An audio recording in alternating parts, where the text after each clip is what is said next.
Pop Cult Pod. Welcome to the Pop Cult Pod, broadcasting from an undisclosed location in Ireland.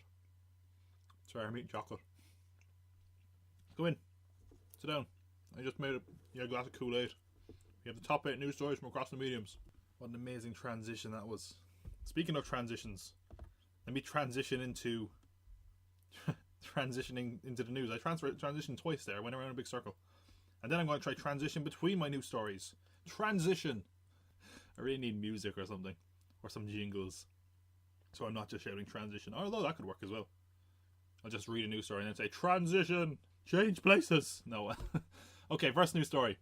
Marvel and Hulu. Sitting in a tree. K-A-S-S-I-N-G. No. They have announced 5 animated series. And just in case you don't know, because if you're, I guess, outside of America, you probably won't know. Hulu are basically a streaming platform. Something along the lines of Netflix. They have been around a long time now. And basically what it started with was you could watch more or less any network TV show. All you had to do was watch ads.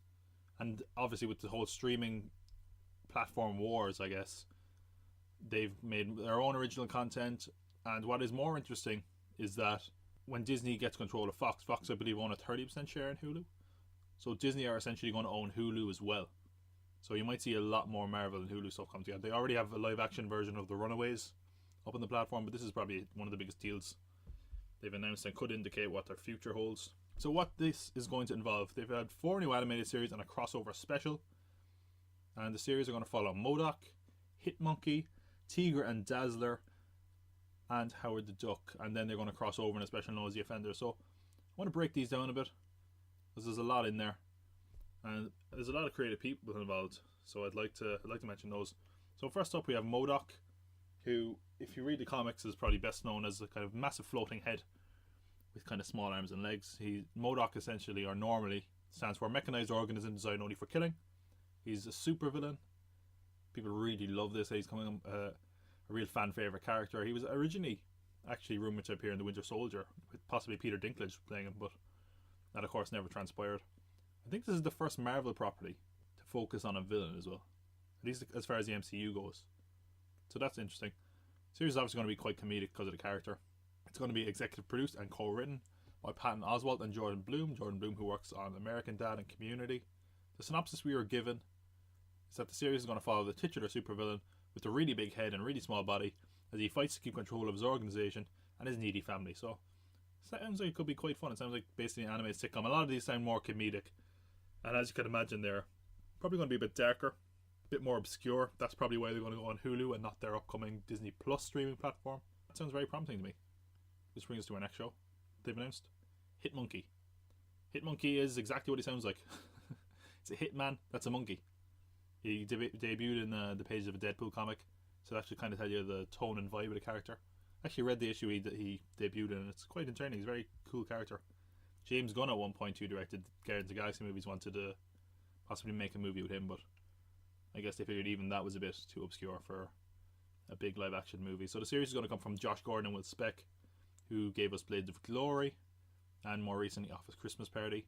The plot synopsis we're given is that it follows a Japanese snow monkey who trains with the ghost of an American assassin to prepare for a bloody and darkly comical revenge trip through the seedy Tokyo underworld. Sounds pretty crazy. Sounds pretty fun. I wonder if some of these series, how long they can run for. Maybe just a few episodes, limited series, that would work. But I can't imagine like this running for ever and ever, you know.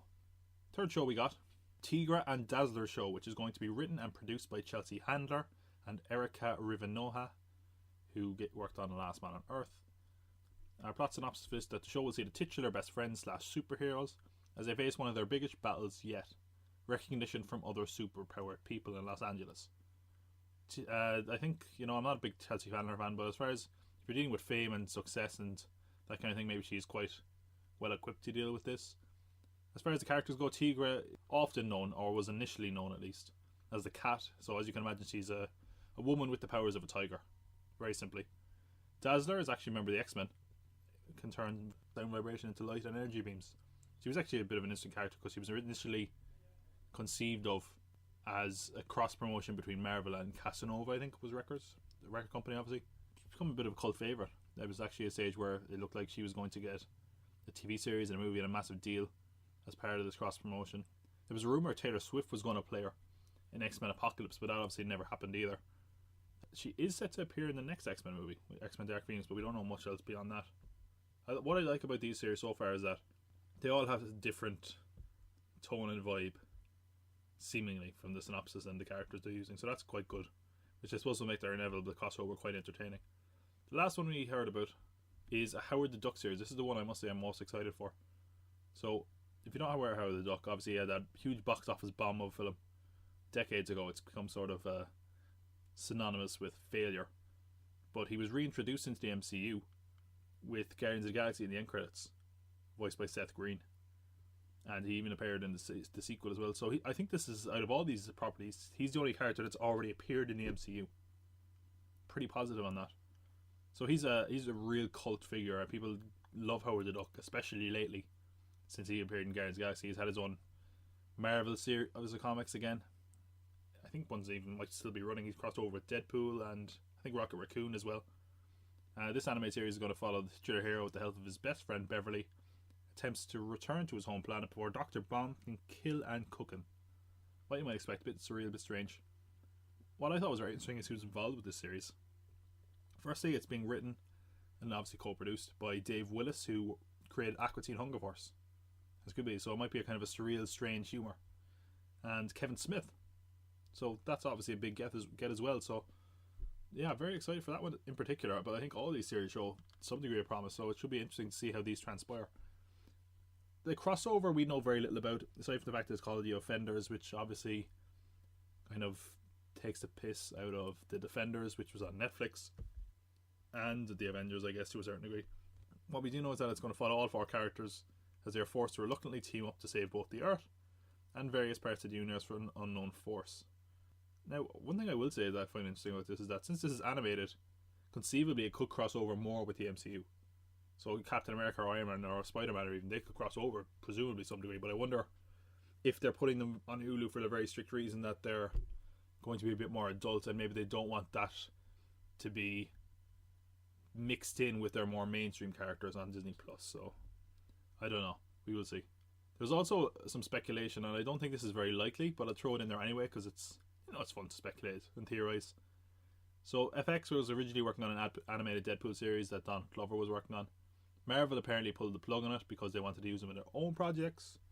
And there's a rumoured synopsis online for The Offenders that says that you basically won't believe who the leader of this group is.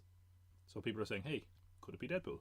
Maybe, but I do think it's quite unlikely overall that Deadpool is going to lead The Offenders. But yeah, The Offenders is coming. That's very interesting. But it's not the only Marvel news we got this week, and not even the only Marvel Hulu news that we got this week. The senior VP of programming over at Hulu was asked about the possibility of reviving the cancelled Marvel Netflix shows. Actually, I should just say, as an aside, about an hour before recording this, Netflix officially cancelled the last of the Marvel shows, which is Punisher. I think its last season was in January, quite recently, and Jessica Jones, which has third season yet to air, but it's going to be the last one. So that's officially, the Marvel Netflix era has officially ended, which I don't think is too surprising given all the other shows they cancelled recently under the Marvel banner. Anyway, the senior VP of programming was asked about the possibility of reviving these shows, and he said Marvel has a ton of titles we'd be interested in. It kind of just depends on when they're ready and who, most importantly, is going to be behind these things. I don't know, is this just lip service? Who knows? I think definitely if those shows are going to come back, it makes the most sense to put them on Hulu, because that seems to be where they're putting more darker content. Now, I will say as well that the contracts of those characters on Netflix mean that the earliest we could see some of these characters is 2020, with the ones that have the series this year, I think, not available till 2021. So it's still quite a bit away, and we don't even know what the landscape is going to look like then, or if these characters are going to be back. So I don't know. It's going to be interesting to see if anything happens to us. There's a good chance nothing will happen, really, but which is just a shame, because even though there was promise in some of those shows, and some of them were good, Daredevil in particular was quite good, I feel like overall the casting was quite good. It's a shame that cast kind of got done over with this. I don't even know what the plan for Hulu is outside of Europe either, especially with Disney getting control over whether or not Hulu is going to be launched over in Europe. I think over nearly a decade ago I signed up for an email to Hulu where they were like, we're going to launch in your area soon, still waiting on that email, Hulu. Yeah, I don't know. It might just be that they sell these shows separately. I think they've done that. I think they've sold a few of those shows to Amazon. But presumably when Disney Plus launches, they're going to be more controlling ever about their content. But we shall see. Speaking of a Disney Plus series, actually, the Loki series got a showrunner this week in Michael Waldron, who often collaborates with Dan Harmon's production company, Starburns Industries, I think it's called. He's written quite a few episodes, or at least a few episodes, I think, of the next season of Rick and Morty. The people who reported it, Hollywood Reporter, gave a bit of a plot which said that the show is going to follow Loki as the trickster and shapeshifter pops up throughout human history as an unlikely influencer on historical events. It sounds quite a bit like that show Quantum Leap, from my understanding.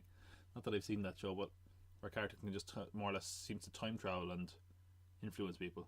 But I guess then again, Loki is quite an old character, so you're able to do that, and that might even get them out of ways of having Hiddleston in the show all the time, because there was rumours that he might be gone. But yeah, the Loki series is another show. So a lot of Marvel TV news there.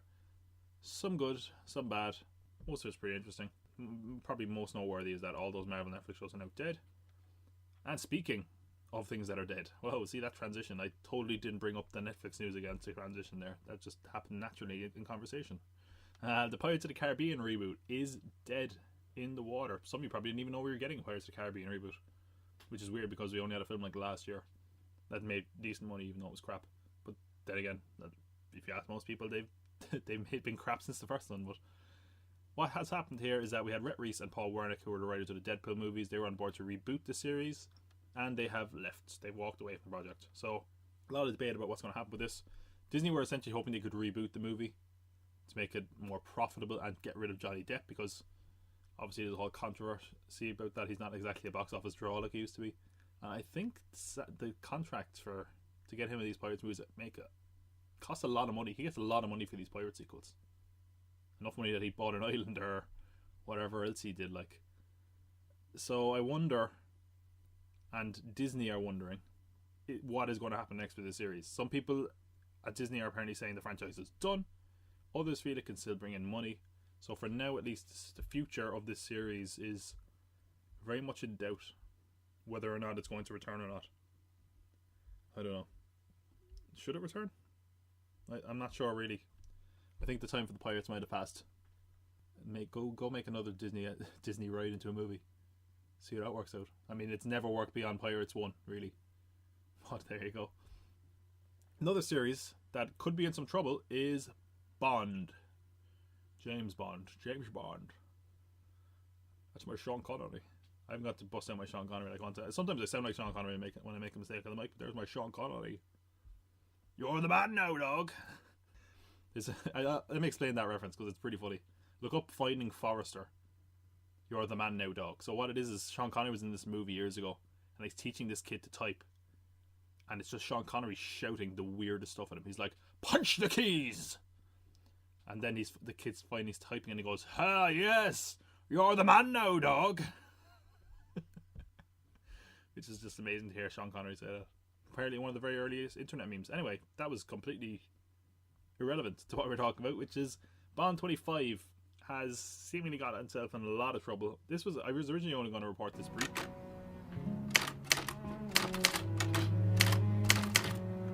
Punch the keys, for God's sake!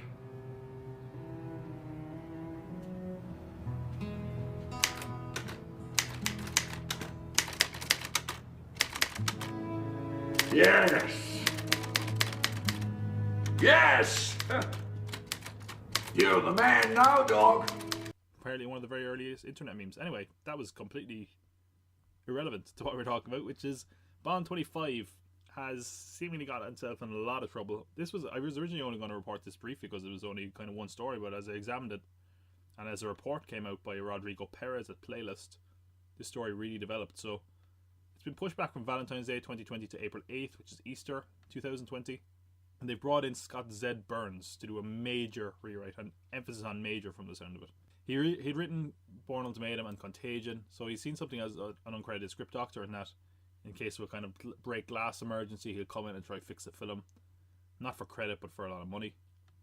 They wanted him to work on some of the Bond movies in the past, but they've never really been able to make it work. So for the next 4 weeks, he's going to work on this script, which apparently nobody is happy with. This script is coming from the long-time Bond writers of Neil Purvis and Robert Wade. I think they've been with the Bond franchise now since The World Is Not Enough, maybe. So a long, long time. I don't necessarily understand why, because it seems like they're involved with these films of varying quality, and then they have another writer who does a lot of work as well. So I don't know, maybe they just need some fresh blood. Paul Haggis also worked on the script, but it sounds like whatever he worked on won't be used. He'd come in and done a bit of work on the other Bond film as well. This film was originally going to be directed by Danny Boyle, and he kind of left out of nowhere.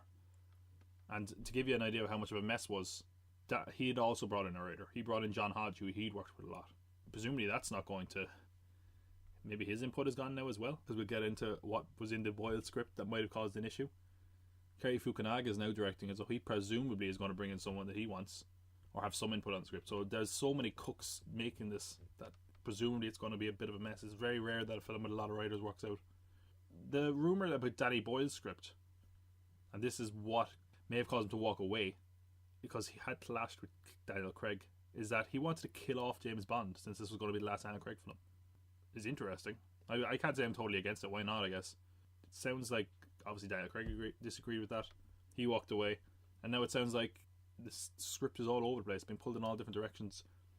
It seems very, very unlikely that this is going to make its date, even the delayed date. It sounds like that might be unlikely. Because even if, let's say he spends 4 weeks doing it, then you're nearly into the end of March instead of April. So you have a year to turn this thing around with a script that very few people are happy with right now. So that's what's happening. The Bond series is in a bit of trouble.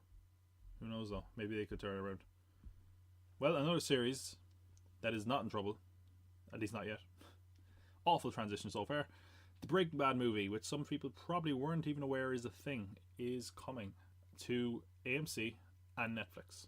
And Netflix are actually going to air it first. So in America, at least, it airs at AMC most of the time. Then it goes up on Netflix internationally, normally the day after. Netflix are getting it first this time. Vince Gilligan actually credits Netflix with more or less making the show the success that it was and keeping the show on the air.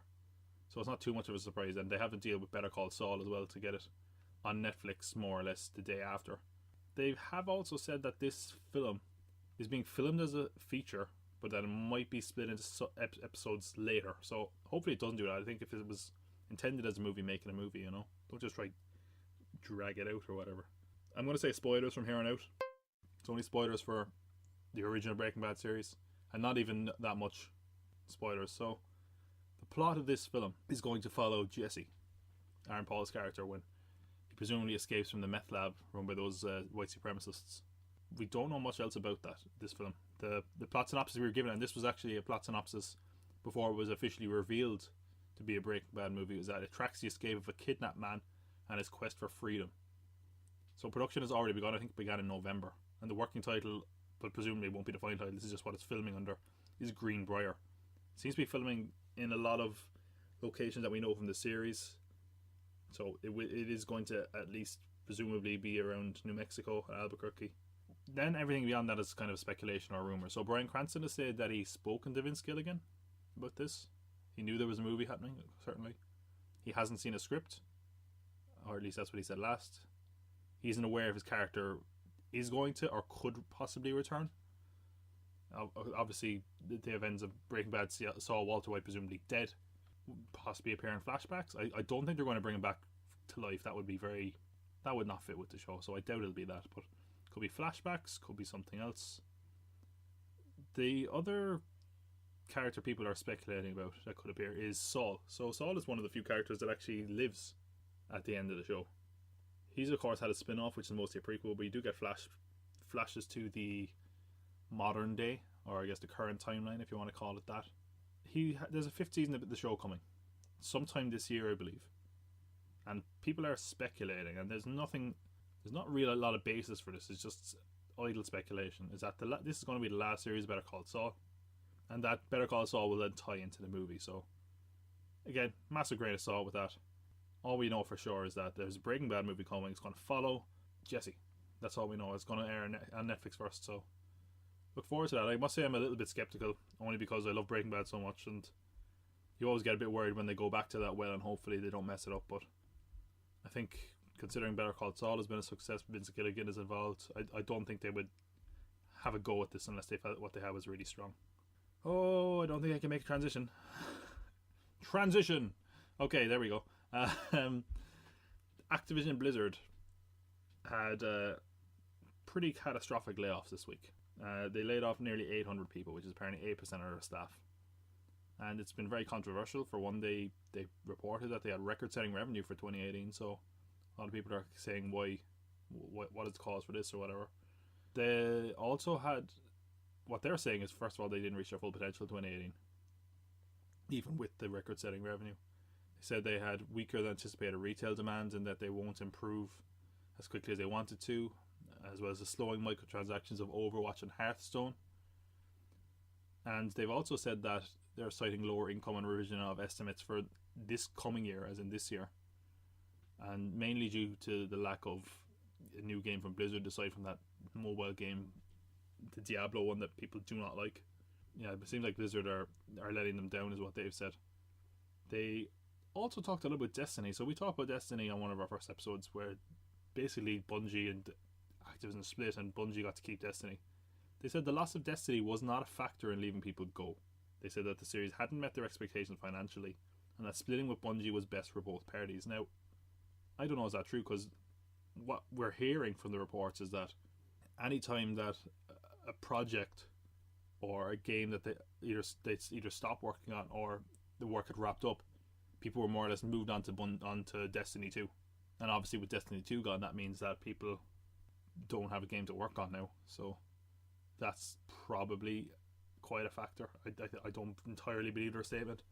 Regardless, another reason people are quite outraged is that at the beginning of the year, Activision's new old CFO, he's actually come back to a job he used to have, is going to be rewarded an estimated $15 million, not $15. $15 would be that scandalous. He's going to be awarded $15 million, presumably in stock and equity. The CEO of the company is getting even more.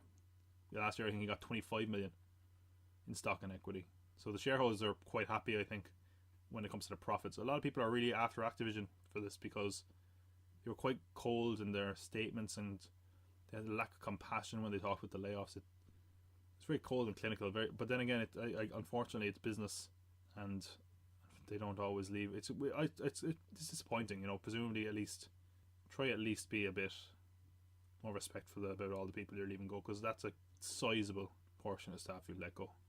And what it sounds like is that it's been a long time coming.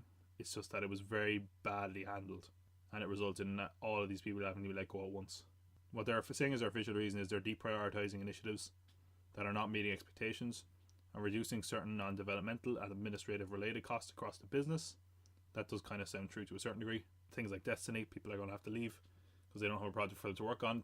Activision don't have a lot in the works. Their licensed games have really stopped, more or less, and a lot of franchises have kind of dried up. So yeah, unfortunately, happened to quite a sizable layoff of staff. So hopefully those people get back on their feet soon.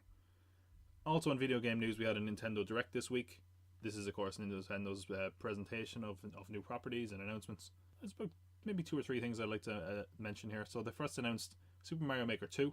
First one was a huge success, so it's not surprising. This game is going to come out in June. It's going to have a new mode based on the Wii U's Super Mario 3D World, and this game is going to add slopes, modifiable auto scroll direction, and vertical scrolling levels, along with some new enemies, themes, and items. So as I said, the first one was a success, and Mario games seem to sell, so I'm sure this will be a welcome addition to the Wii U library. Or not the Wii U, the Switch. God, I'm probably the only person who's remembered the Wii U. God, that thing was gone so quickly. Anyway, they also announced a remake of a 1993 Game Boy game, more specifically The Legend of Zelda Link's Awakening, and it's going to come out at the end of this year. That was a very, very popular game. I think it was the first Zelda games that come out on handheld consoles, and people loved it. I think it's also the first only Zelda game set outside Hyrule. I'm not a very knowledgeable Zelda fan, so I believe that's the case. The overhead perspective is staying. The art is looking slightly different, though. The art is actually gorgeous to look at. It's like stop motion animation. It looks kind of like plasticine. It actually is almost reminiscent of like the first Wii, when you had like, you know, when you create characters and you go bowling or whatever, punch your friend or whatever you did in those games. Another thing that they did is they announced actually, well, I should say what people are saying. One of the reasons people are excited about this is that they feel like it might indicate that Nintendo were looking more extensively into their back catalogue for titles that were a bit more obscure or overlooked, rather than just pumping out the same classics again. So could be the start of a few HD remakes or maybe re-releases on the digital store, who knows. On the other hand, we got a new game announcement from Platinum Games, who gave us Bayonetta. They have a new game entitled Astral Chain, and it's going to come out at the end of August. It's a Switch exclusive action game, and the game is going to let you be a part of a police special forces unit in a multicultural futuristic city. Players work together with a special living weapon, the Legion, in a synergetic action system of battle and exploration. I must say, it doesn't look like my sort of game. It's like an action hack and slash kind of game, but I did think it looked quite visually interesting, certainly more so than Bayonetta. It was quite colourful. But yeah, those are my main takeaways from Nintendo Direct. A HD remake, a sequel, and a new property altogether, so that's quite good.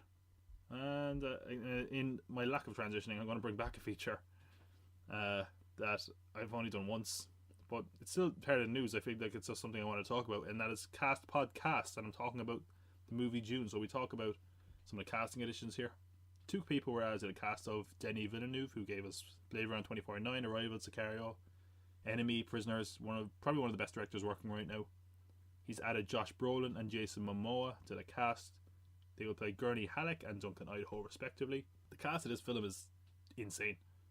So let's just look at the cast for a sec. We have Timothée Chalamet is going to play Paul Atreides. Rebecca Ferguson is going to play Jessica Atreides. Dave Bautista and Stellan Skarsgård are going to play Glosso Raban and Vladimir Harkonnen respectively. Charlotte Rampling is cast as Reverend Mother Mohayim. Oscar Isaac as Duke Leto. Zendaya is playing Chani, and Javier Bardem as Stilgar. Like an insanely loaded cast. So, although as much as I must say, as excited as I am for that cast, I'm more excited that I managed to say all those names and not screw it up for once. This is a big moment for me. So aside from that big cast, they've announced that the film is going to be released 20th November 2020. Definitely kind of in prime awards season. It's not the sort of thing you would usually expect to be an award season, but with the cast involved and the director, that could change. If you don't know the plot of Dune, it's of course based on the Frank Herbert book, which is massively successful in its time. They actually made a film of it before, but it wasn't really respected or loved that much. But the plot is that in the distant future, we follow Paul Atreides, whose family assumed control of the desert planet Arrakis as the only producer of a highly valuable resource. I think it's known as spice in the books. Jurisdiction over Arrakis is contested among competing noble families. After Atreides is betrayed, he leads a rebellion to restore his family's reign. Obviously, it's got to be a kind of big budget, effects-driven sci-fi movie, and considering all the people involved with this, very good chance this could be astounding. A lot of money is going to go into it, no doubt. I think Legendary are co-producing it with Warner Brothers. So Warner Brothers are no doubt hoping this is going to be a massive new franchise for them. Anyway, speaking of big Warner Brothers franchise, we have DC film news, and quite a bit of it this week. Forbes has a report on this. This comes from Mark Hughes. I should stress, just for the sake of clarity, he's a contributor to Forbes, even though he's written for them quite a few times. He's often quite accurate as well what he said. Bit of a huge DC fan, so definitely what he said in the past, it's been very, very accurate. So I will absolutely give him the benefit of the doubt with this news, because he's quite reliable normally. So first thing he mentions is the Batman. This is the Matt Reeves one. Talk about Robert Pattinson potentially playing the role is just that. It's just talk among fans. There's nothing official there. He has mentioned that production is going to start sooner than you might think, so presumably we're going to hear stuff quite soon, which is not too surprising. I actually said that 2 weeks ago, that this thing is going to have to get moving quite soon. On the other hand, Superman is shelved currently. The character is, with the intention that Supergirl is going to be the Kryptonian in this universe for a while. He also more or less debunked the idea that James Gunn was offered a Superman. It's kind of I guess it's been misreported in that technically Superman is always on the table at Warner Bros. And they probably would listen to a pitch, but it's not like Warner Bros. Were actively pursuing a Superman movie or offering it to James Gunn if he wanted it. In fact, it sounds like for Henry Cavill, they're not on the verge of making a new Superman film at all, and that he has not filmed the cameo for Shazam, which is what some people were hoping, and which is what was speculated initially. It definitely seems like his time as Superman is done. There's also a separate rumour to this. I will say this doesn't come from this report. It's separate to this. There was a rumour going around that they did put a Superman cameo in Shazam, but that it's a different actor playing him. Maybe just a stand-in, maybe it's something out of focus, I don't know. Maybe he'll just have his presence felt. I have no idea. That was just a rumour. I've only heard that in a few places. There's nothing to support that, but I'll just put that in for the sake of completion. Another character that's seemingly gone is going to be Jared Leto's Joker. So the Harley Joker movie, which is inspired by Mad Love, that's seemingly dead. The solo Joker movie, also doesn't seem to be happening. I mean, that's not surprising. I don't know why they would have a solo Joaquin Phoenix Joker and a solo Jared Leto Joker, especially when people didn't care for Jared Leto's Joker at all. It seems like that's kind of the end of that character, at least portrayed by Jared Leto anyway. When it comes to Harley, though, we got quite a bit of news. First of all, the film she's going to be in, Birds of Prey, they said it's not going to tie into a Batgirl film, at least not as much as people would suspect. There was a rumour reported a couple of weeks ago that it was going to be Birds of Prey, Gotham City Sirens, that those were going to cross over, and Harley was going to be kind of caught in the middle. He said that's not true. In fact, he said that Gotham City Sirens is unlikely to happen at all. That's something I had thought originally, because David Ayer was making Gotham City Sirens, and he did not seem very happy with what Warner Bros. Did with Suicide Squad. So, yeah, that doesn't seem to be happening at all. In fact, there's quite a few films that don't seem to be happening at all, but we get to that. Just to give you an idea as well, how quickly things can change with these rumours, is that Mark Hughes wrote originally that Harley Quinn wasn't going to be in Suicide Squad, as in the James Gunn reboot. And now he changed his report, like a couple of days after, saying that she is. So that can tell you how quickly these rumours and reports change. It definitely sounds more and more like they're pushing for a standalone universe, which is something we'd speculated on before, and I think it's probably for the best because their shared universe didn't really work out. I think loose connections probably work better for them, at least for now. It also sounds like what I had said before about it being a soft reboot is very evident when you look at the characters that they're now getting rid of.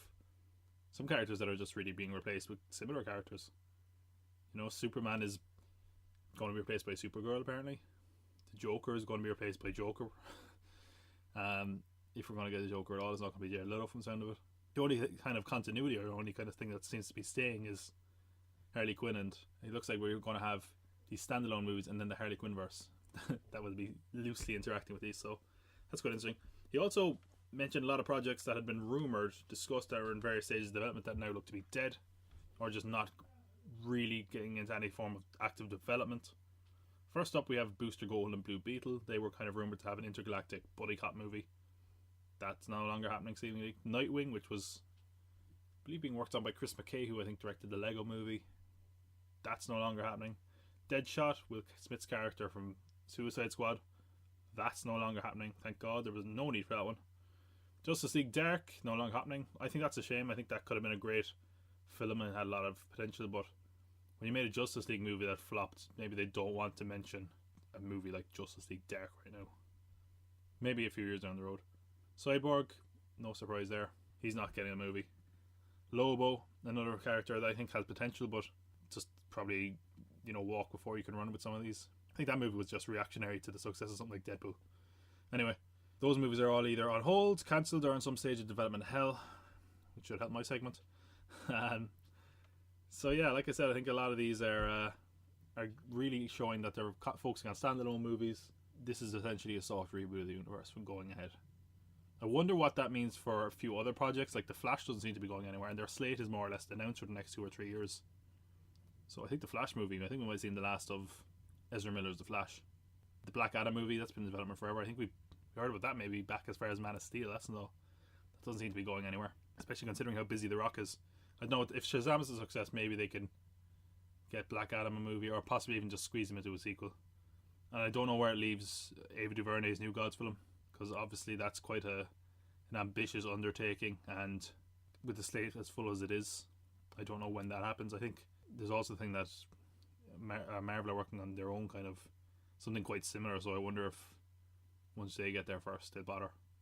And of course the Green Lantern movie, or Green Lantern Corps, haven't heard about that in a while. There's no update here, but it's going to be a while. Anyway, that is our cool 8. Those are our top 8 stories. A lot of news there, a lot of things to take in.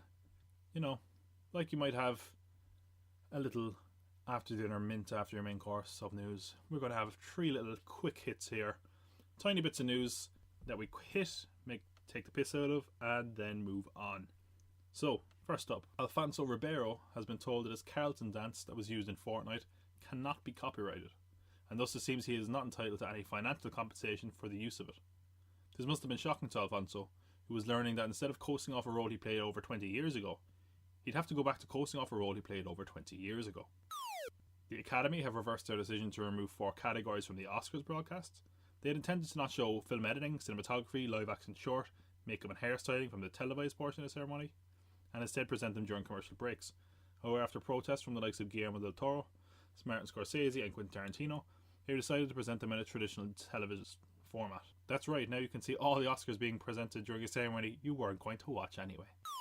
James Cameron, a real-life Aquaman, has blasted the movie's underwater scenes as not looking real, as he states he has spent thousands of hours underwater, and he is quite literal about underwater scenes. Meanwhile, people who have spent thousands of hours on Earth have blasted James Cameron for being an asshole. We are moving on to our trailer trash. There's a few trailers that came out this week that I'm not really going to discuss. We had The Long Shot, which is... what's his name? Jonathan Levine, I think who did 50-50. His latest film, it was originally called Flarsky. I thought this was going to be kind of a dopey comedy. It turned out it's more of a rom-com about, is it like the Attorney General, played by Charlize Theron, and she's obviously all business. And meanwhile, Seth Rogen is basically Seth Rogen, and they fall for each other. And I guess they all learn something about each other. Ooh boy, yeah. Yeah, look, maybe it'll be fine. My interest for this movie is significantly dropped. Also, the title of it called The Long Shot is not as interesting or unique as Flarsky, even though Flarsky was an unmarketable title anyway. And another trailer we had, I didn't even look out, but just so that in case you want to see it yourself, I think it was called The Hustle, with Rebel Wilson and Anne Hathaway, which is essentially a female remake of Dirty Rotten Scoundrels. I didn't watch the trailer for that. I have no idea if it's any good, but that's out there. And there are 3 trailers though that I do want to talk about. First is something it seems like we were only just talking about, and that is Love, Death and Robots, which is an animated anthology series from David Fincher and Tim Miller at Blur Studios. I kind of talked about this before, so it seems very much like Heavy Metal, those films, where it's like a crazy animated anthology. And this trailer is absolutely insane. So it's got like CGI, hand-drawn animation, what really looked like a live action segment. I assume it was. So we got a lot of different art styles. There's clearly no restriction on content. There's like sex and violence and all sorts of weird stuff in this. We have scenes in outer space, we have dinosaurs, vampires, werewolves.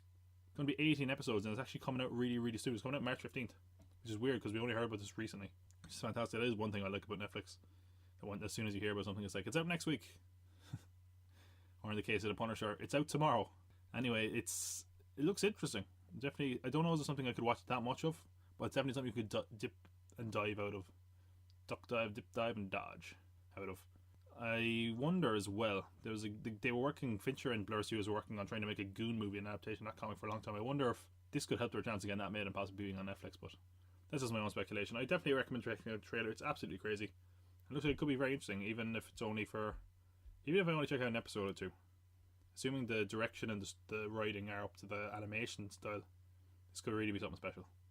Another trailer that I wasn't even going to bother checking out this week, but I just did because it was a minute long and it came up in my suggestions on YouTube, was Tolkien. Of course, being a biopic about J.R.R. Tolkien. Normally a lot of these writer biopics are a bit boring, because it's normally just like, oh, his dad said something to him when he was a kid, and that's why he wrote this book. That kind of thing. And there is a little bit of that in this trailer. It seems like it's going to focus on his life, and especially his time at war, and how that influenced his creation of Lord of the Rings and Hobbit and that kind of thing. Like, we get a moment where he's looking up at like a massive explosion on the battlefield that looks like the Balrog. His friends are grouped together in a kind of a fellowship. Plot synopsis says, Tolkien explores the formative years of an orphaned author as he finds friendship, love and artistic inspiration among a group of fellow outcasts at school. The film's actually wrapped like over a year ago, so I don't know why it hasn't been released yet. I was curious as well about the legal issues of this. This is coming from Fox Searchlight. I think, it was actually Fox as well, I think, made Goodbye Christopher Robin, about A. Millen, who created Winnie the Pooh, and obviously Disney owned Winnie the Pooh, so they have to be very careful what they use, and some people felt that was a bit of a letdown. I wonder if that could be a case here because Warner Brothers own the rights to Lord of the Rings. Actually, I think a few different people own Lord of the Rings, and none of them are Fox, so could that be an issue? I don't know. I guess if you're playing off imagery, it's not a big deal, but hopefully this could be good. Nicholas Hoult is starring as J.R.R. Tolkien. Looks interesting. I'll put it this way, I had no interest in this, and I saw the trailer and I thought, and what more could you ask for? Well, I guess a bit more investment and interest in, but that's a lot to ask for me. Although one trailer that definitely caught my attention, and seemingly most of the world, was the trailer for Frozen 2. It is officially the most watched animated trailer of all time. 106.4 million views. Like, woohoo. If you ever had any question that this one wasn't going to be a huge success like the first one, those amount of views actually beat The Incredibles 2. I might actually do a video on this during the week on the YouTube channel, which you should definitely check out. I will actually say I loved this trailer. much more than I thought, because I watched it once. I was like, oh yeah, and then I watched it again for doing the news this week, and I was like, whoa, I like this a lot more than I thought it would.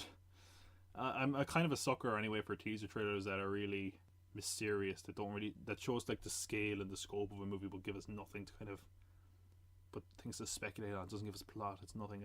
And this is really a silent trailer, and it's gorgeous. The animation for this looks amazing. We see Elsa using her powers. That's how it begins. Elsa's seemingly trapped somewhere. She's kind of looks like she's on an island or by cliffs, and she's essentially looks like she's trying to escape by running into the sea and using her powers, kind of a bit like Frozone in The Incredibles, using ice to run over the waves and running on the water. Essentially, it's amazing. It's really fantastic visually. The water looks fantastic, and just the scale of her running against the waves look fantastic. So definitely the animation is going to be good, if nothing else. We see Kristoff running with a herd of reindeer. Not much there. He's riding Sven, and he's surrounded by reindeer. As you can tell, I'm a big Frozen fan. We see Anna running and navigating cliffs. Looks a lot like where Elsa is, so maybe she's trying to rescue her. We don't entirely know. We see Elsa battling purple flames with Olaf next to her, using her ice powers. Then the latter half of the trailer, we get a bit of a different visual look and a bit of a different tone, and it's a very autumnal look. Kind of has a lot of leaves and falling from the trees and kind of brownish colours. So it's here where we get a look at two new characters, and it looks like one of them is controlling the leaves, possibly the wind even, and the leaves are kind of shown in our title reveal too. So it's obviously something very important to the film, is this new autumn vibe, and we might speculate a bit on that more. The film actually just ends, or the trailer ends with Anna being a bit of a badass. She just grabs a sword from Kristoff and swipes it at some threat, and then the trailer ends. So let's speculate very briefly. I said that there was a possibility. We were talking about this, I think maybe in the first episode I was talking about films coming out this year, and I speculated that Anna might have the powers of summer. That was something I thought watching the first Frozen. I do think that this, if nothing else, confirms that there are people out there in the context of this movie that have control over the seasons, or seasonal superpower kind of things. And there is seemingly a character in this, one of our new characters, that has control of autumn. And obviously Elsa is controlling winter. It's also the point in the trailer where we see flames surrounding Elsa. Maybe that could be someone with summer powers. I mean, it's purple flame, so it's possibly magical. I don't know. Maybe not. Maybe that's just unrelated. So what about these new characters then? We don't really get a good look at them. They seem to be kids. They seem quite young. So this could, be maybe two new characters. A lot of speculation, and I think there could be something to this, is that this is a flashback to Elsa and Anna's parents, and that's why they're younger. Because this, I don't know, is this how they met or what, but they're kind of messing and playing with their powers, or with maybe only one of them has powers, in the leaves and the autumn kind of look of the film. Presumably this female character might be voiced by Evan Rachel Wood. We don't entirely know.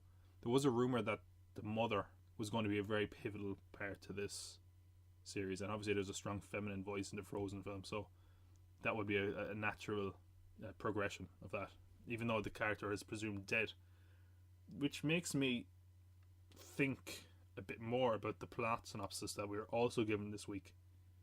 And it says, Queen Elsa, her sister Anna, Kristoff, Olaf and Sven embark on a new journey deep into the forest beyond their homeland to Arendelle to learn the truth about an ancient mystery of their kingdom. So I'm wondering if the mystery could maybe be that the death of their parents is not necessarily that they're alive, but maybe there's something more to their death of their parents that we don't know, and we could possibly be seeing that the powers Elsa have might be hereditary. I don't know. Maybe that's all speculation. I thought it was a very good trailer. Animation looked good. Didn't give us a lot. Film is coming out in November, so there's plenty of time to learn about this film, and certainly I'm sure people are going to keep speculating about that. Actually, a lot of people are annoyed because they want Elsa to have a girlfriend, because there's a lot of strong gay vibes and coming out vibes in the Frozen story about Elsa, but I don't think Disney are going to go through with that, but let's see.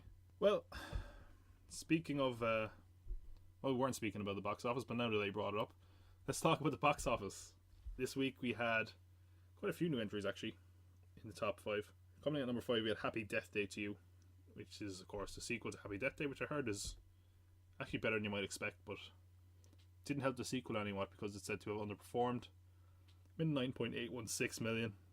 I should also point out this is a President's Day weekend in America, so there's a few more extra days. Films should do, in theory at least, do a bit better business.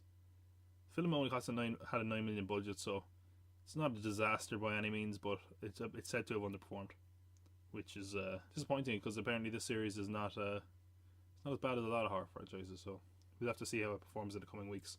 What Men Want, which was number 2 last week, has fallen to number 4, 40% drop to 10 million. That's not too bad. Overall, it's made, I think, 36 million domestically, and it only had a 20 million budget, so that's fine. Isn't It Romantic? I know nothing about this film. It was made 14 million this week, first week of release, which is quite good. Number 2, we had top of the box office last week, the Lego Movie Part 2 came in with 21 million, and that's a 37% drop, which isn't bad. But the first, we have to remember that it underperformed last week quite severely, so it still has a ways to go. Topping the box office, we had Alita: Battle Angel. So we're talking about this film a lot. This film was kind of permeated through every episode so far. It's going to be kind of sad when it disappears, and it looks like it might disappear quite soon. It beat expectations. It was expected to get about 30 million over 5 days. It's looking now like it's going to hit 41 million, but it has a long way to go. So it has been profitable. People are saying the break-even point for this film is $500 million, and it has a long way to get there. It's really counting on international box office. It hasn't opened in Japan and China. It opens there next week. The other problem is that the Chinese box office right now is being dominated by one of their own sci-fi films, The Wandering Earth, which is doing amazing. I think it's made like over 600 million there already. So that could hurt Alita's chances. So it has a good cinema score, but I don't think it has a good chance of maintaining some momentum. It's going to have to do very well internationally, I think. This film, unfortunately, was just a case of being too expensive. Also, just outside the top 5, limited release, Fighting With My Family had a strong theatre average. That's the biopic of WWE wrestler Paige that was produced by The Rock and directed by and written by Stephen Merchant. It has a bigger release next week, so we'll see how it does then. Next week, we also have the domestic release of How to Train Your Dragon, which could really hurt the Lego's leg. So, yeah, it feels like so far this year we haven't really had a massive success, and it'll be interesting. Although I guess last, but I really don't want to call that a massive success. I didn't like that film very much, but you know, sometimes that's reluctantly say I think it's the highest grossing film so far this year. Anyway, the hack headline, where we pick a headline that some crappy tabloid or website is going to probably use something on these lines. The hack headline is Alita has her eyes on the prize. I swear I'll stop mocking Alita's eyes. It's just too much fun. So we were talking about the How to Train Your Dragon sequel coming out this week, and that brings us to our weekly watch. So yeah, as I said, next week, Fighting With My Family is getting a large release. How to Train Your Dragon is coming out in America. Reviews for this are quite positive. It's already out internationally. It has been out for quite a while now, and it's performed well overall, so that might be worth checking out. When it comes to TV, we have Documentary Now. I think it's its 3rd season. This is kind of a parody of documentaries. Is returning on Wednesday, the 20th. The Oath is returning for season 2 on Crackle on the Thursday, the 21st. On Netflix, there isn't a lot out this week, but we are getting a dramedy written by Mark Duplass that goes up on Friday called Paddleton. The reviews for this were quite positive, so it might be worth checking out. One of the big releases actually is a video game. It's rare we have a big video game release these days, and that is Anthem. I want to talk a little bit about this one. So Anthem is from EA and BioWare, and it's this big sci-fi shooter, and it's really baffling. It's coming out Friday, right? EA have kind of cannibalized themselves here. It's because if you don't follow video games, they surprisingly released what they're hoping is going to be their Fortnite killer, which is Apex Legends, which is set in the world of Titanfall. It's this battle royale sci-fi shooter, free to play, most importantly. And now they have Anthem coming out on Friday. So they've really decided to just put a game to compete with their own game. And one of these games is a lot more expensive than the other, Anthem.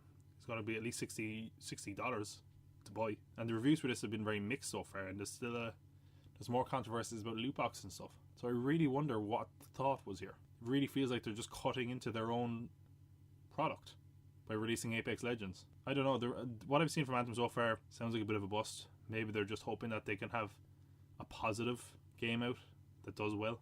But yeah, I mean, this game apparently it's been in the work for 5 years. Anthem and BioWare, BioWare have really fallen recently, and you know, they had what was Mass Effect Andromeda that people really weren't a fan of. Yeah, it's just a baffling move by EA. It doesn't sound like this Anthem game is up to much, but it does come out Friday if you're interested. Well, speaking of the weekly watch, one thing that is on this week, it's on Sunday if you want to watch it, is the Oscars. So speaking of the Oscars, this year I've always said I'm going to do it. I very rarely do it. Was that I was going to watch all the Best Picture nominees, and that is what our feature is going to be this week. I'm going to review all the nominees for Best Picture, maybe talk about a few that should have been nominated, talk about whether these are worthy, etc., etc., and then I will rank them. So if you're saying I only have time to watch one or two, this will be a good guide for you. So let's have a look at all the Oscar movies. It's Hollywood's biggest night, which is something we always hear about the Oscars. And I think we should probably, before we talk about the actual films, I want to talk about how the Oscars are starting to change a little bit more, because they're at a weird point in their history. Feels like more and more they're trying to appeal to the mass audience, you know. The ratings are in free fall, more or less. The last 5 years, the ratings have been consistently worse. I think last year was the worst ratings ever. So the question is, why is that important? Well, is it any surprise that the Oscars are trying to introduce a widely derided Best Popular Film category? It shouldn't come as much of a shock that the Oscar ratings have been higher when a more successful mainstream film has a chance of winning, and the ratings have actually been down when it's a more obscure independent small film. So for a lot of reasons, the Oscars are kind of facing irrelevancy. Hence why there's so many changes being proposed lately, including better known films, shortening the broadcast by awarding some categories during the break.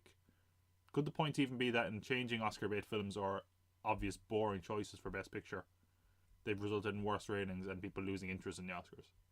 Or it could be the massive influx in broadcasting of other award ceremonies, especially with the Oscars being so late in the calendar year comparatively.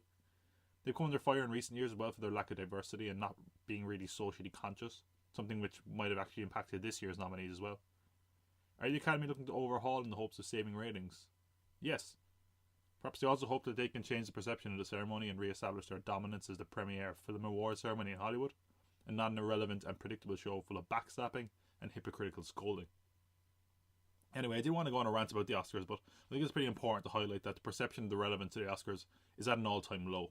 The real question is, how can they turn that around, and how has that affected Best Picture? Because I think overall this year, some of the choices being made are quite surprising.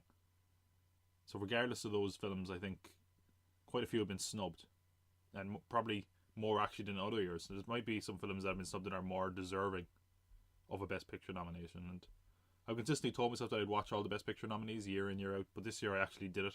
So I should review a few of them before the ceremony on Sunday. I'm going to discuss them in alphabetical order, and then afterwards I'll rank them.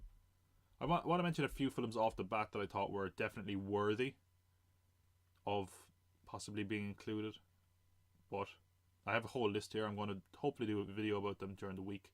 Just a few I think deserved a bit more mention was First Reformed, Paul Schrader's film with Ethan Hawke. I thought that was fantastic. Definitely deserved the Best Actor nominee for Ethan Hawke in my opinion. Eighth Grade, Bo Burnham's film. I thought that film was fantastic. I'll talk about it a bit more on YouTube, but I think nothing else certainly deserved a nod for screenplay. Leave No Trace was another fantastic film. There's a lot of people are pointing out that in the year where we're all about, you know, more female opportunity in filmmaking with regards to directors, that there hasn't really been any acknowledgement of female directors, even though they made some fantastic films this year. But we might address that more on a YouTube video, because there's a lot of films to talk about here and I don't want to get too sidetracked. So starting with our first nominee, one of the more controversial ones, Black Panther, which has 7 nominations. And as I say, I'm going to list the nominations it's got, but obviously all of these have already got nominated for Best Picture. So the 7 nominations it's got are Best Original Score, Best Original Song, Best Costume Design, Best Production Design, and Best Sound Editing, Best Sound Mixing. So I don't want to say too much about this film, because over the next few months in the lead up to Avengers Endgame, I'm going to review all the Marvel films. But I think this film has really become a point of contention with a lot of people, because the accolades it's got are a bit crazy, maybe a bit over the top. It's the first superhero film ever to be nominated for a Best Picture. The best film ever on Rotten Tomatoes site, even beating The Wizard of Oz and Citizen Kane, which is obviously the Rotten Tomatoes point is flawed and ridiculous. And the Best Picture nomination has only been up to 10 since post 2008. So I think if had it been 10 nominations, The Dark Knight certainly would have got nominated. In fact, one of the reasons they introduced more nominees for Best Picture was because The Dark Knight didn't get nominated. There was such an uproar about that. Anyway, what do I think of Black Panther? I think it's fine, and that's pretty much it. Look, I understand the love for it, I understand the hate for it, but I've kind of fallen somewhere in the middle. It's not my favourite Marvel film, and I understand, like, especially for people of colour in America, they have a complex racial history, and for them to have representation and something that embodies a struggle for equality and embraces their past and cultural identity is amazing, you know. Especially to see it done in a comic book film and to have it have been such a success is astounding and inspiring. I've seen a lot of people point out that it's a rare occasion for a film to be nominated for Best Picture, with a large African-American cast that doesn't revolve around topics of race, slavery or poverty. And instead, it celebrates their culture and history, and I do think that's obviously important. On the other hand, I'm not American, and I get a bit less out of it because of that, I think. I like it overall, the performances are really strong, and a lot of nominations I actually agree with. The score for the film is good. It uses standard superhero music with a traditional infusion of African music, and complaints about Marvel scores have been consistent, so I think it's nice to have something like that. The soundtrack by Kendrick Lamar, thought that was fantastic. It stands on its own. I actually thought it was one of the better albums of last year in general. The costume and production design speak for itself. It's stylized and suitable for the tone and aesthetic of the film, without being over the top or distracting from the movie as a whole. While it definitely pays a lot of tribute to Afrofuturism, as they're calling it. The sound is great in general. I think the thing about sound, when it's done right, you barely notice it. And with this one, I think it's more noticeable in the fight scenes and in the action beats. It really shines. You can really hear how well the sound is done there. The flaws, on the other hand, are a bit more noticeable in my opinion. Everyone has pointed out, obviously, the special effects in the last act, but I think the last act in general is where the film falls apart a bit for me. As soon as Killmonger comes to power, he doesn't really do much or seem to have much of a plan. Briefly killing off T'Challa is really pointless in the movie. And the big action CGI fight at the end is forced, and yeah, look, it doesn't look great, as we already said. Overall, I don't think it deserves a nomination. I recognise its significance, but I also see its flaws, and I think purely on a discussion on the quality of the film and not its cultural significance or societal importance, I think it falls a little bit short. It's not a bad film, just don't think it should be a Best Picture nominee in my opinion.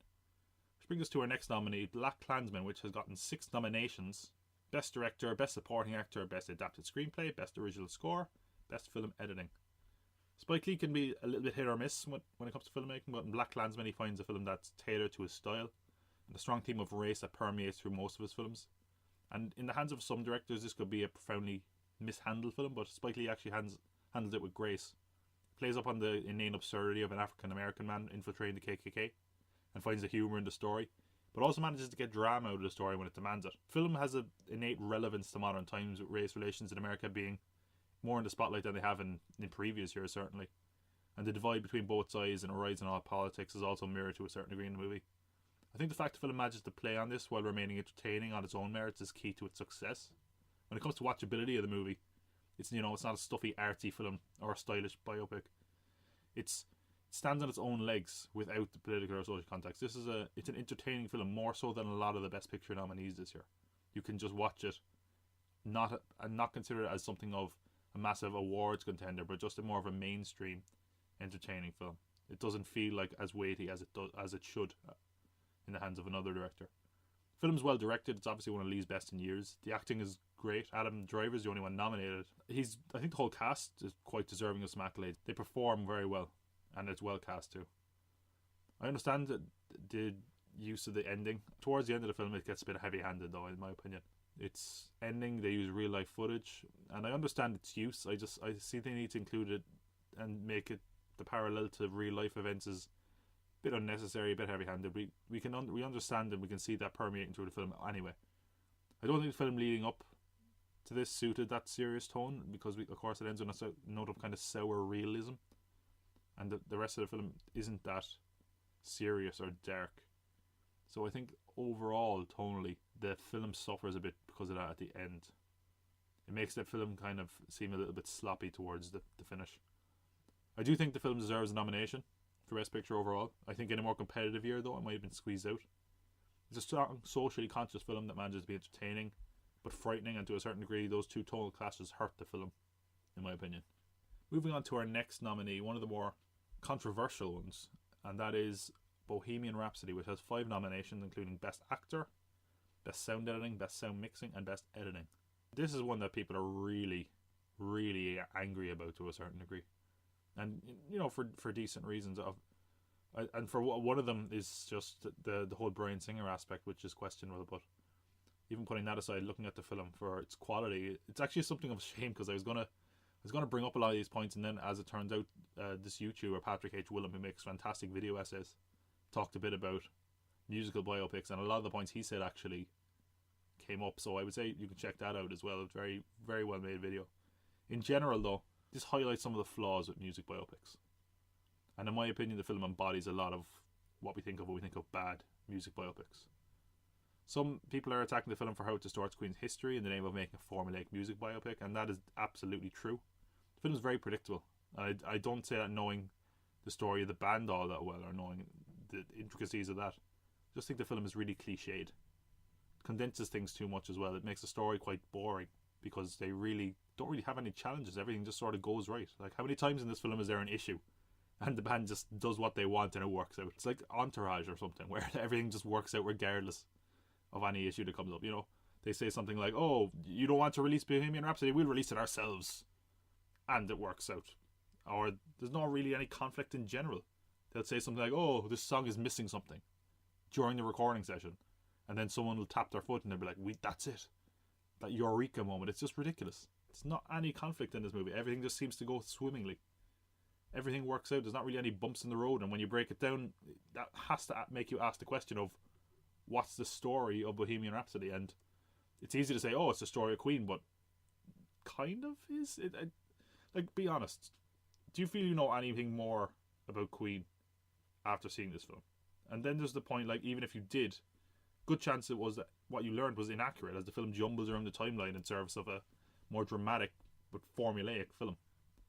It's not that a biopic needs to be entirely accurate. Dramatization is expected, but here it's done to such an excessive degree, and I don't think you need to know the history of Queen to see that. I think it's very clear watching how fake it is. It just seems too convenient for the way it plays out.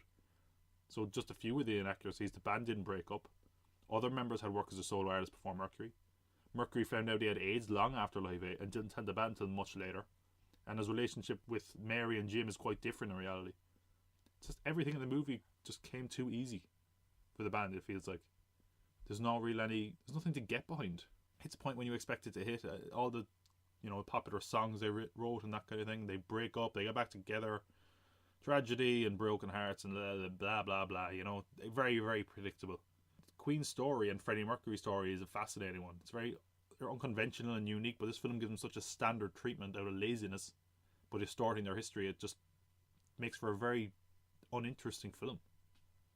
There was a lot of talk beforehand about the band wanting a sanitized version of the story. That's apparently why Sacha Baron Cohen left, as he didn't think it felt like really genuine. And this is what that film feels like. Freddie's sexuality and diagnosis with AIDS is something of an afterthought. And I actually want to remind you of a film that YouTuber Patrick brought up as well, Walk Hard, the Dewey Cox story, because I was thinking about that film a lot recently, and there's a lot of things done in that movie that a lot of these music biopics are guilty of, and it's especially noticeable in Queen. This is Bohemian Rhapsody. It's just a shame because there is a good film in there. He just really didn't give it a good service.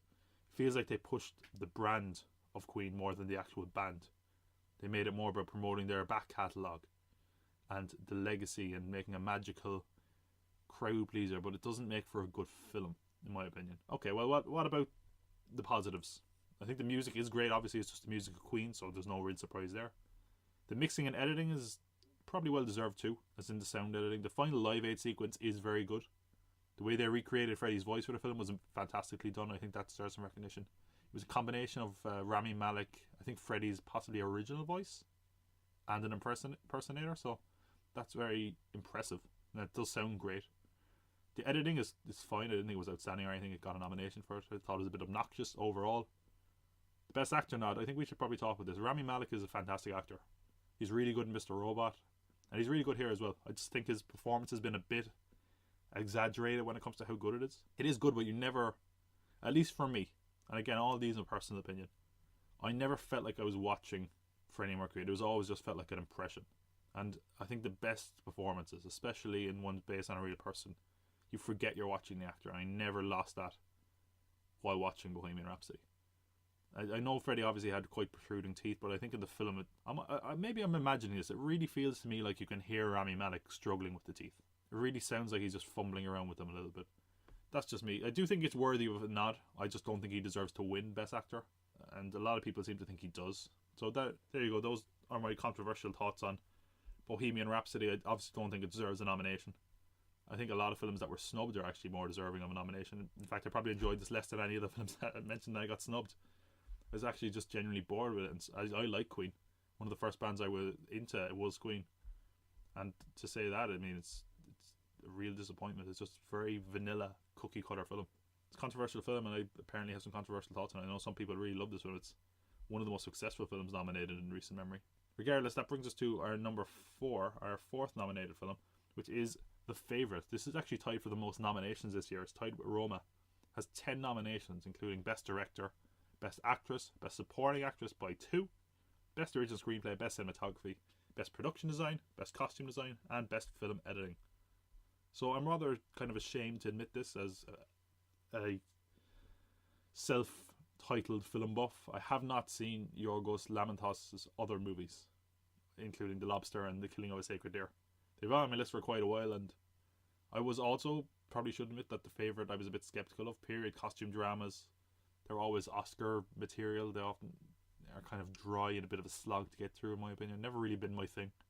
But I love the cast, and Lanthimos, if nothing else, is known for his surreal quality storytelling and his unique creative choices, so that really had me interested to see what this was going to be like. Watching the film, I was a bit more keen than ever to see his other films, because this is probably his most accessible, so I want to see his other ones because they're obviously a bit more surreal and odd. What really surprised me is how funny the film is, and that's very rare for a Best Picture nowadays. It's vulgar and profane, which is also quite shocking. Brutally honest in its portrayal of its characters, and it really serves the film very well. I think where the film shines the most is its characters. The plot's fairly straightforward. It's essentially the character piece about 3 women and their attempts to consolidate or wield their power. And there's an almost cartoon quality with them all trying to one-up each other in their quest for more control and influence, which makes it a lot of fun. It's surreal and silly, but it also has a certain bitter quality that makes it feel more real and appropriate for a modern audience. I have to admit, when I saw the film initially, I was a little underwhelmed, but of all the movies that are nominated, this is one stuck with me the most. And I thought about it a lot more, and as I thought more about it, I enjoyed it a lot more. I reflected on this film quite a bit. I can't actually wait to watch it again. I think it's, of all the nominations, I think it's one I'm probably more likely to go back to. As far as the nominations received, it's no shock that the accolades for acting in the film have been lauded. Olivia Colman is sympathetic, hilarious, and at times quite harsh as Queen Anne. Emma Stone manages to have a sweetness to her initially, but has a real maliciousness and conniving to her character as well. Rachel Weisz has a very layered performance. She's slightly pathetic at times, but also very manipulative and nasty. All the women in this film in general are just fantastic, and they play off each other very well. Their performances sort of change depending on their interaction, and over time the dynamics and influence of power change the characters. For a film about female empowerment, it's very timely for its rise in strong feminine figures, but it also shows how power can corrupt, and the effect on a lower power can be damaging to those who come close to it or pursue it. In fact, it's hard to shake the feeling that as the film goes on, our characters descend more and more into misery as they try to get power. The costume production design, I don't really need to highlight this, it's stellar as you would expect. The editing and direction is definitely commendable, especially in some of the stranger sequences in the film. Cinematography is fantastic. There's a real sense of claustrophobia, especially scenes in the Queen's chamber when the Queen is alone in the bed and things like that. There's a certain claustrophobia and uncomfortable level of as if the power she has is almost suffocating to her. She's trapped in this royal role. And you compare that to the wide shots that are outside and in some of the grander rooms when there's so many people. It's very different. It's very well shot in that regard. As a movie, I feel it will stand the test of time. It's a great antidote to the usual costume dramas, and the performances are strong, and it manages to be entertaining while not losing what makes it stick out. Also nominated this year is Green Book. I saw an article during the week, and it was saying that Green Book and Bohemian Rhapsody are the 2 villains in this era, and I think that's probably accurate, because I think it seems like it's a case of the Emperor is wearing no clothes. It's just, this seems like a film to a throwback era, but we'll talk about that a bit more. So the film has 5 nominations, including Best Actor, Best Supporting Actor, Best Original Screenplay, and Best Editing. This is a film that's come under fire for its use of 2 tropes in particular, and these are the name of the tropes. So, the magical Negro trope and the white saviour trope. I think we should address those. The former is where a character of colour comes to the aid of a helpless or clueless white character, but has very little characterisation themselves, and is there mostly to serve or have a profound influence on the white character. Whereas the latter trope, the white saviour trope, is where a white character, by imbuing the hapless minority character with a profound knowledge or information that no doubt could have never been discovered without his intervention. And this isn't getting political. These are terms that are widely used as far as film criticism goes. So this isn't to trigger anyone. And there are good films that use these tropes even still. Overall, I think it points to lazy screenwriting. And in a film about race, the use of those two tropes, I think, is a little unforgivable. Where do we see these in Green Book? For, as far as the magical Negro trope goes, Don Shirley is played by Mahershala Ali, and he's quite a shallow character. He's not really given much characterization or backstory. He's a talented pianist, but the film only hints at his past, including familial strife and his sexuality. Instead, it focuses more on Tony Vallelongo, played by Viggo Mortensen, how he changes because of interaction with Don Shirley. In fact, the character of Shirley is really, really passive, rarely having moments where we get to explore him as a character. And yeah, we could say the film is about a relationship between the two men, but really it's more about how his character, the character of Tony, is changed by meeting Don. I just think that's a major missed opportunity. A lot of people have pointed out, and I have to agree, it's quite lazy. Like, the film's called Green Book, which if you're not aware what that is, it was a manual that used to guide African Americans through parts of America, you know, shops or hotels where they would be safer, more welcoming, especially during the Jim Crow laws. And having an African American artist who's possibly uncomfortable with their own culture and identity navigating through the Jim Crow South would be a fascinating story that explores race. But the film doesn't ever really do that. Instead, it focuses more about Tony, and he's given the backstory, he's given the development of the character arc. The movie is about how he overcomes his prejudice, which isn't really that interesting or even seemed like a hard thing for him to do over the context of the film, quite honestly. Then the other trope, the white savior aspect, whereby essentially Tony is telling Don about his own culture and identity, including a scene where he forces him to eat fried chicken. And is that not troubling? Is it even more racist to have a white character forcing stereotypes of racial identity onto a character? While the film does briefly address that, it doesn't really do it in a satisfying way, and it seems to a certain degree, opine for a time where people could just be stereotypes, which is a little weird. And I don't want to get bogged down in these issues. This isn't meant to be a political podcast or anything. It's just when studying film criticism, it seems like that's definitely something, and it feels like in a better film more worthy of a Best Picture nominee, these wouldn't arise. I just feel like the film is a bit lazy. There's not really any nuance to the writing with regards to its commentary on race. Film that's basically about two characters, but only one, possibly the more interesting one, is less developed, which is why it's shocking, in my opinion, that it has the Best Original Screenplay. Not. It's the problem with it is that it's the laziness of the film. It's really predictable, really repetitive. You can see exactly how the film is going to play out from the first 20 minutes. It really seems like scenes are just almost on repeat at times. There's a few surprises that are never really examined. Of course, there's a revelation about the Don Shirley character, but that's never really given much thing. It's instead used to see how Tony has changed to a certain degree. And I should probably talk about the film rather than just bashing the script to a certain degree. I think tone of the film is light and fluffy, which I actually think is a bit of a pleasant surprise overall. Once the film becomes clear it's not going to examine race profoundly or interestingly, the tone and the humour in some situations was a bit more welcome. At the very least, it's not one of those Oscar films that dissolves into forced misery, and the film is definitely saved and is hinged on the chemistry between Ali and Mortensen. They play really well off each other, and there's genuinely entertaining moments. I do think the film looks quite good. It's not groundbreaking, obviously, but has a real warmth to its colour palette, and it's pleasant to look at. The tone and look don't really help with some of the more serious scenes, but as mentioned, I think the film has plenty of problems in that department already. It's a bit of a crowd pleaser, more so than a lot of the Oscar films in general. And while it's quite shallow, I did find myself mindlessly enjoying it. The film has a certain charm and warmth. It's not offensively bad or even really good, but it's mostly fine. I'm indifferent and unsurprised it got nominated because it checks the boxes the Academy normally likes, even though I don't think the film is fantastic or anything. As far as the nominated performances, Ali is good in his reserved portrayal of Shirley. In fact, he may be the most worthy of the award in my opinion. I think the category is a bit weaker this year, but he probably is the most deserving, at least in my opinion. Mortensen's performance has also got a nod, and he's a good actor, and it's a fine performance. It's a bit over the top for my liking. Seems like a sort of stereotypical Italian-American impression. Not a lot of depth to it. I do think in a more difficult year he probably wouldn't have got nominated. I would have personally preferred to see Ethan Hawke here for first performance. That's just opinion, and all that stuff is subjective. So, in closing, I don't think the film has a lot of depth. It's quite lazy in its craft, and I don't know if it should have been nominated. I see the film's charm, but I don't think it's anything special. It's definitely not worthy of a Best Picture nod, in my opinion. So a few of the films named there, we've named 5 films so far, including Black Panther, Bohemian Rhapsody and Green Book. A lot of people are pointing to those as an example of the Oscars trying to be a bit more mainstream and relatable, because those are well, obviously some of them are blockbusters. So the two aside from Green Book here. And it just seems like they're more enjoyable, more accessible films than are usually nominated. And that's not a bad thing. I just feel like the quality of those films isn't worthy of a Best Picture nominee. And the rumour was at one point that the reason they wanted to introduce Best Popular Film was so they could nominate Black Panther outside the Best Picture. So there we go. Then we come to our sixth nominee, and this is probably the least accessible one in my opinion. And that is actually tied for the most nominations along with The Favourite. It's got 10 nominations.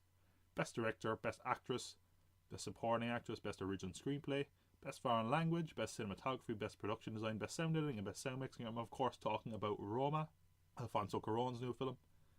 As you can guess, I'm a bit cynical of Oscars in general. And with that in mind, on paper I probably should have hated this film. It just seemed like traditional Oscar bait. Black and white foreign language period film, directed by an Academy darling. And I do like Cuarón's some of his other films, especially Children of Men. And the fact that this film was on Netflix made it a lot easier to see. So if you do want to see it, you can just watch it on Netflix, no problem. It's put out by Netflix. So like with a lot of these films, it kept my preconceptions at the door and I watched it. And I have to admit, I actually kind of loved the movie. I really did.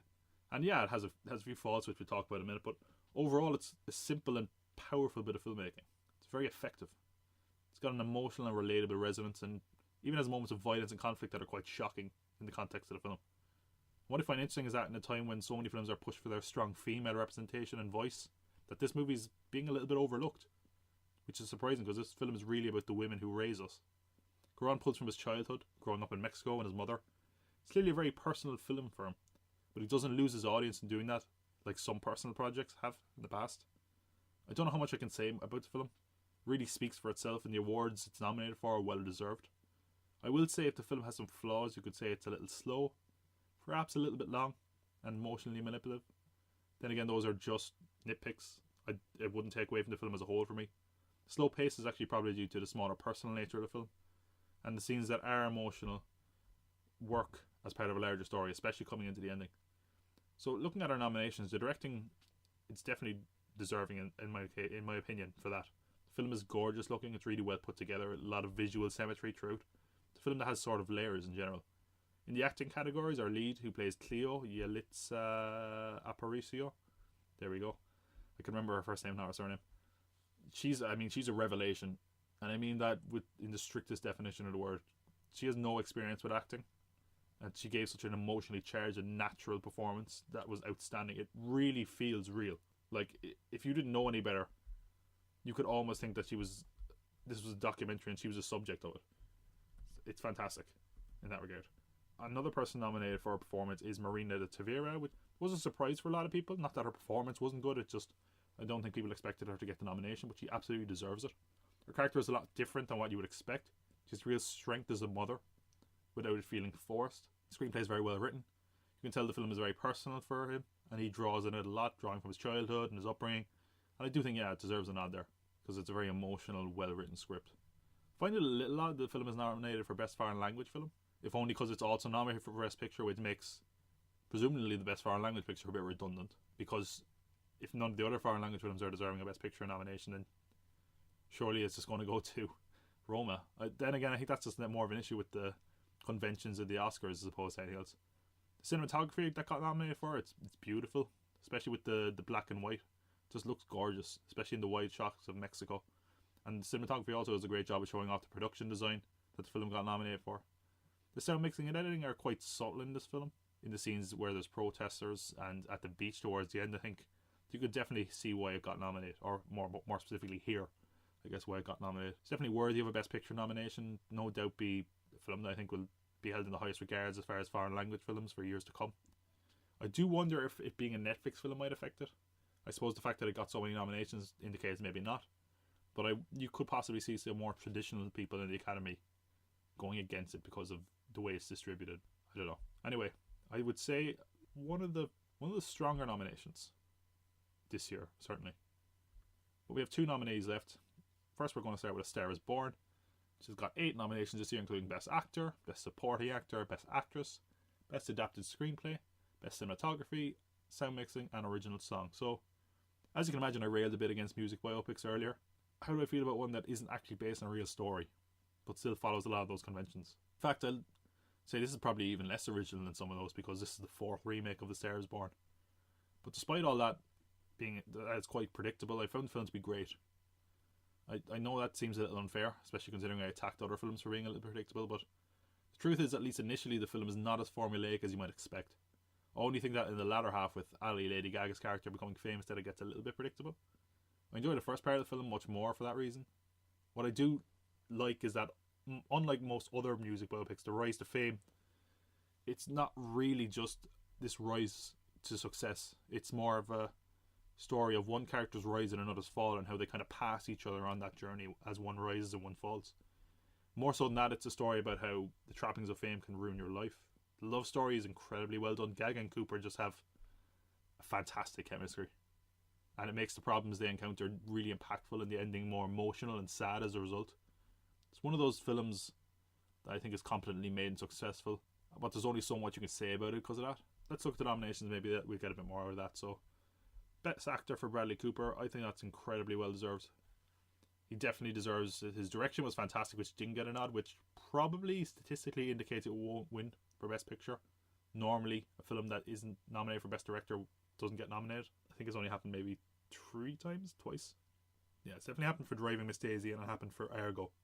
It may have happened a few other times, but it's very rare. So, unlikely to win Best Picture, but I do think he has a fantastic performance as Best Actor.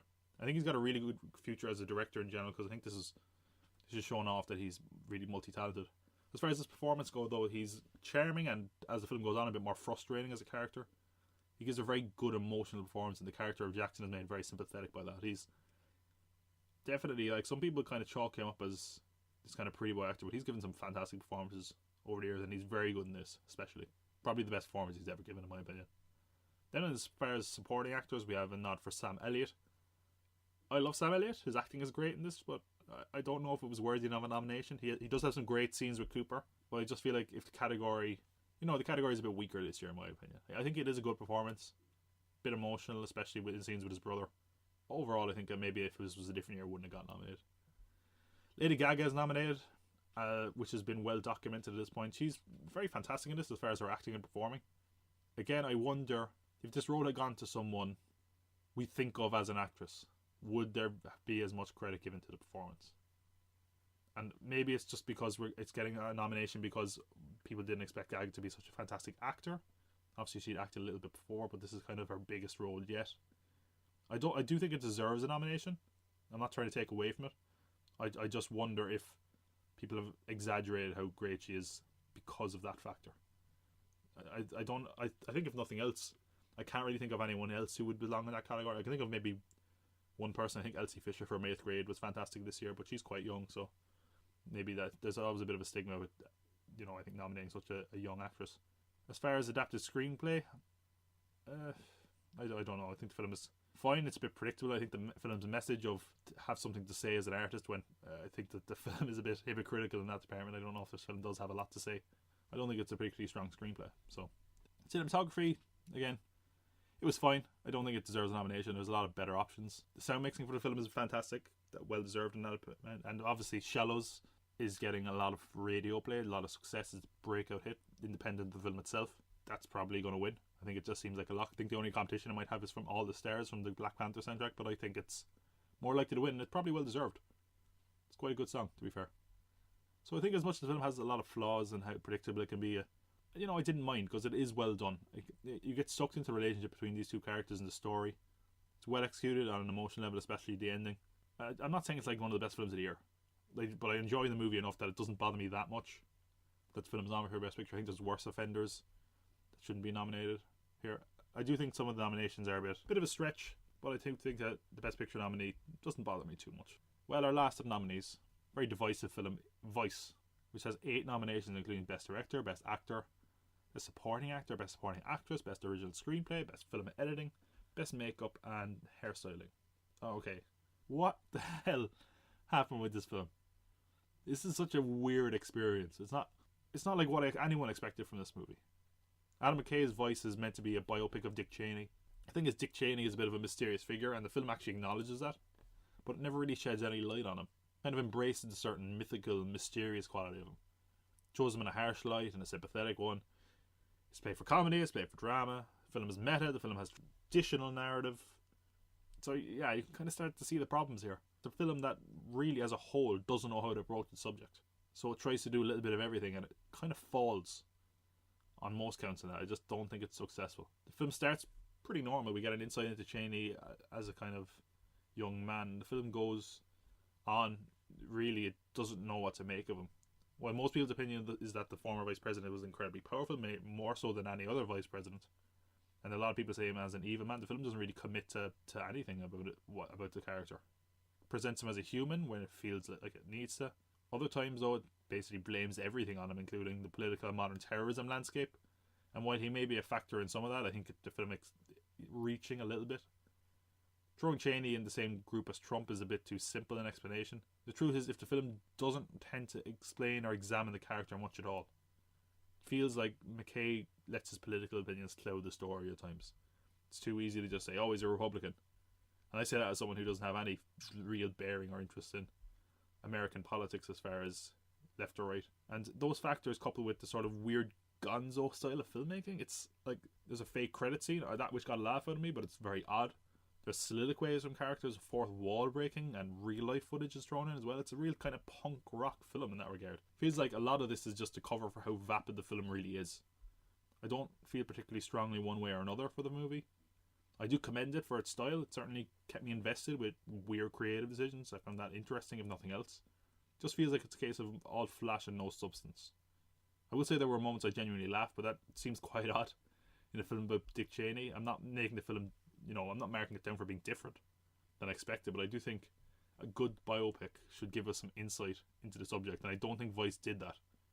While I can certainly applaud how interesting and unique the storytelling approach is, I don't think that the story is told incredibly well or executed very well. As for nominations, I don't think McKay deserves a Best Director now, I think. With lots of historical biopics, the Academy just laps it up. I don't think the director's vision works really well. Just feel like there was an attempt made, but it wasn't well executed. And I appreciate him trying something different, I just don't think it worked incredibly well, or at least not for me. Film really belongs to Christian Bale, so it's no shock that he's nominated for Best Actor. He's, put aside the weight gain and the hair and makeup and all that, he's really picked up on Cheney's mannerisms and performance. It's outstanding. He disappears into this role. You really forget you're watching an actor and not the real thing. And that's something I was saying earlier. In a really great performance, you forget about the actor. You just see the character, and that's especially hard when you're playing a real life person, and Christian Bale absolutely nailed it. I think he absolutely deserves to win the Best Actor nod this year. On the other hand though, I feel like the other performances are maybe a bit cartoony or a bit over the top. Feels like some of the actors are just playing dress up on Saturday Night Live or something. Rockwell, I like Rockwell. I think his nomination is undeserved though. He's fine in the role. I just think the film itself demands he kind of hams it up. It doesn't really feel genuine. It just seems like Sam Rockwell with a bit of an accent as opposed to George W. Bush. With Amy Adams, this is another instance where I think they just voted for a name they recognise. I think she's done better work. It wasn't that it was a bad performance. It's just, I don't think it was particularly groundbreaking or worthy of a nomination, really. As far as Best Original Screenplay, I don't think that's necessary at all. I've gone into my troubles with that, about how kind of widely different the screenplay is, how it diverges all over the place, and it's quite inconsistent tonally. I don't think it deserves the screenplay nod at all. It's just a real scattershot movie. Anyway, the editing nomination it also got. I found the editing in this one to be brash and obnoxious, really grating, to be honest. It has a punk vibe, as I kind of said, but I don't feel it suits the movie. I found the editing to just be blatant and really annoying. Makeup and hair styling is definitely impressive. I think that's worthy of a nod. Overall, the film is divisive, as I guess a film like about Cheney would be. And I feel like, personally, I was on the side that found the film to be a bit impotent and overbearing. I feel like the style of the movie deserves marks for at least trying to be something unique. I always looked tipped for Oscar nominations just because it was a historical biopic, but I don't think it's fully deserving for most of the nominations it got. Definitely not Best Picture in my opinion. So that's what I think about the film in general. Overall, I've been saying this for a while, I think it's a lesser year for Best Picture. I think there's some pretty noteworthy films that were left out around this year. So I'm going to rank these. I'll start with number 8 because we have 8 nominees this year. At the very bottom, Bohemian Rhapsody. As I said, formulaic, quite boring. Has a few redeeming qualities. Rami Malek is quite decent. The sound is quite good. I don't understand why you would mix this film up with so much chronologically in service of a worse story. And it's quite boring in my opinion. As much as it was a crowd pleaser, I didn't love it. Coming at number 7 we had Vice. I just went into my thoughts on that. Aside from a Christian Bale performance, it's a very odd film. I don't think it really got to the heart of Dick Cheney, if you'll pardon the pun. It just really, I didn't feel that invested in the film. I thought it was interesting. I didn't think it was good. Not worthy of a nomination at all, in my opinion. Coming in at number 6, we have Green Book. As I said, this film, as far as the writing especially goes, is almost amateurish. It really feels like a film that harkens back to an old era. And while there is a certain charm to it, I don't think it's particularly good.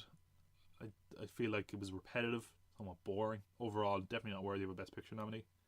Black Panther coming in at 5th, middle of the pack. You know, not one of my favourite superhero films, not one of my favourite Marvel movies. I feel like it falls apart a bit in the last act. I understand its cultural significance. I do think it has quite a bit of flaws. I don't think it's worthy of a Best Picture nominee. In fact, I probably, if they did put a Best Popular Film, I'm sure they just wanted to give the award to this. It is quite a good movie. I just don't think it's Best Picture material. Coming in at number 4, I would say, yeah, some of these, maybe 4 and 3 here could be, I could swap those out possibly. I feel like they're both quite close. Black Klansman, Spike Lee's film. I thought it was good. I thought it was an entertaining biopic about an African American man that infiltrates the KKK. Performances were good. I think it definitely had a certain modern commentary to it, effortlessly. I do think it was a bit heavy-handed at the end, trying to tie it in. I don't think that was entirely necessary. It feels like it kind of clashed with the rest of the film. But it is a good movie. It's more entertaining than a lot of the Best Picture nominees historically. And I think that's actually probably a quality that's more evident in these Best Pictures this year in general. It's definitely a more watchable year as far as Best Pictures, because some of these are just a bit more mainstream, a bit less artsy perhaps. Anyway, coming up with number 3, a film that a lot of people watched regardless, was A Star Is Born. And as I said, it's nothing original, but it's very well done. I did like the chemistry and the relationship between these two characters. I thought there was quite a good emotional quality to it. Overall, very successful, very well executed film. Nothing groundbreaking, but an entertaining watch. And it's probably one that a lot of people have already seen. Probably one I wouldn't be opposed to watching this again. Don't think it's amazing or anything. I just think it's a well-made film for what it is. Coming in at our top 2, so I would say these top 2 are quite a bit ahead, in my opinion, of the other nominees. I think there's quite a big gap there. But, and again, I also think these two films could also be swapped around. Coming in at number 2, we have The Favourite, Yorgos Lanthimos' new film. Yeah, it's so odd to have a film that's a period drama. It's traditional Oscar bait, and it's vulgar and funny and surreal. Yeah, this is a film that just, I enjoyed that out of it. I've thought about it a lot. I want to see it again. It's just, I can't say that about a lot of these movies, but it's a really entertaining, odd film. And it's not just picking something that's a bit stranger. I think it's well done. It's funny, it's vulgar. The characters are fantastic. The performances are amazing. Yeah, I really enjoyed The Favourite, and I enjoyed even more looking back on it, which I think is something you can't really say about a lot of the films nominated. Sometimes you see these films and you think they're fine, then the more you think about it, they fall apart a bit more. I think The Favourite has actually gone up in my estimation, which is rare. Coming at the top, we have Roma. Again, a film I thought I would not like. A film that seemed like it was trying too hard. It had such an emotional connection. It felt like real prestige filmmaking, a very personal film. The performances are fantastic. It looked gorgeous, and it just had a real genuine feel to it. On an emotional level, it just felt like a film a lot of people could relate to. I thought it was really, really good. And it's funny, I'm realising now my number 1 and number 2 are actually the films that are most nominated. They're tied for most nominations this year, so maybe the Academy did get something right. And as much as we can say the Oscars are changing, and they certainly are, the Academy is made up of people of all different, genders and creeds and all that sort of thing, and race. So it's hard to say, oh, they're changing, because it's not one hive mind. It's all these different artists. And I do think overall, might be a weaker year for Best Picture, but there is some good movies there. That's my ranking. Those are my thoughts. I'm sure plenty of people think quite differently. So let me know, because that is our show this week. If you think I'm wrong about Roma, if you think I'm wrong about Bohemian Rhapsody, or anything in between, let me know. You can email the show at popcultpod@gmail.com. Reach out on Instagram, popcultpod, all one word. Twitter, I'm at pop_cult_pod. that's how you can get in touch with the show. I'll be putting up some stuff on YouTube, possibly on Frozen, possibly on films I feel should have been nominated this year. The noteworthy snubs, I should say. Wherever you're listening to this, Spotify, iTunes, Stitcher, SoundCloud, wherever, please give us a like, a share. A positive review would be fantastic as well if you're on iTunes. That would really help. Next week, we're looking at Marvel movies. I'm going to be doing a phase of Marvel movies once a month in the lead up to Endgame. So, of course, there's going to be phase 1, which is Iron Man up to the Avengers. So keep an ear out for that.